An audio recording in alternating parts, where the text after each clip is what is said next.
জীবনে সফল হতে গিয়ে কে কি করেছে সেটা না ভেবে আপনি আপনার মতো কাজ করে এগিয়ে যান। আপনি কি জানেন পৃথিবীতে মাত্র 2% মানুষ সফল কেন, বাকি 98% কেন সফল নয়? এটা এই জন্য যে তারা কোনো কিছু না ভেবেই অন্যদের নকল করতে থাকে। চৌধুরী বাবুর ছেলে ইঞ্জিনিয়ার হয়েছে, আমিও হব। হান বাবুর ছেলে ডাক্তার হয়েছে, আমিও হব। সালমান নতুন ব্যবসা শুরু করেছে, আমিও করব। এমন অনেক উদাহরণ আপনাদের চারপাশে পাবেন। যারা নকল করতে থাকে তারা কখনো সফলতা পায় না, কারণ নকল করতেও অবশ্যই বুদ্ধিও প্রয়োজন। একটি উদাহরণ আছে, একজন চাকরিজীবী লোক অফিস শেষ করে রাত 10টায় বাড়ি ফিরছিল। সে দেখে 3 জন চোর একটা গলিতে দাঁড়িয়ে আছে।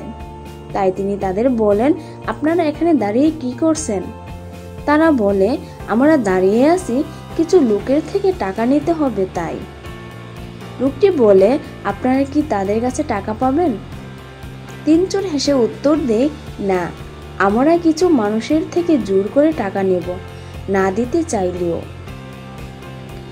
ভদ্রলোকটি তাদের কথা শুনে অবাক হলেন এবং বললেন, আমিও আপনাদের সাথে এই কাজটা করতে চাই। চোরগুলো কিছু সময় ভেবে উত্তর দিল, আচ্ছা ঠিক আছে। লোকটি যেহেতু চুরি করতে জানে না, তাই চোরের দল তাকে কিছুটা বুঝিয়ে দিয়ে এটা কাগজে লিখে দিলেন। কাগজের লেখা অনুযায়ী ভদ্রলোকটি একটা ঘরের ভিতরে ঢুকে চুরির চেষ্টা করতে থাকে, কিন্তু হঠাৎ করে সে শব্দ করে ফেলে, যার কারণে বাড়ির মানুষ ঘুম থেকে জেগে ওঠে এবং তাকে ইচ্ছামতো মারধর করতে থাকে। তখন চাকরিজীবী ভদ্র মানুষটি বলে, কাগজে তো এটা লেখা ছিল না। এই গল্প দ্বারা আমরা কি বুঝি? নকল করতেও বুদ্ধি লাগে, যার কারণে 2% মানুষ কেবলমাত্র সফল। এই পৃথিবীর প্রতিটা মানুষের আলাদা আলাদা ট্যালেন্ট আছে। সব মানুষ স্টিভ জবস হতে পারে না, সব মানুষ বিল গেটস হতে পারে না, সব মানুষ মার্ক জুকারবার্গ হতে পারে না। তাই নিজের মতো কাজ করলে আল্লাহ এটাতেই বেশি রহমত দান করবে। সততা খুব মূল্যবান একটি উপহার, যা কোনো ছোট মনের মানুষের ভেতরে থাকে না। সবাই ভালো থাকুন, সুস্থ থাকুন।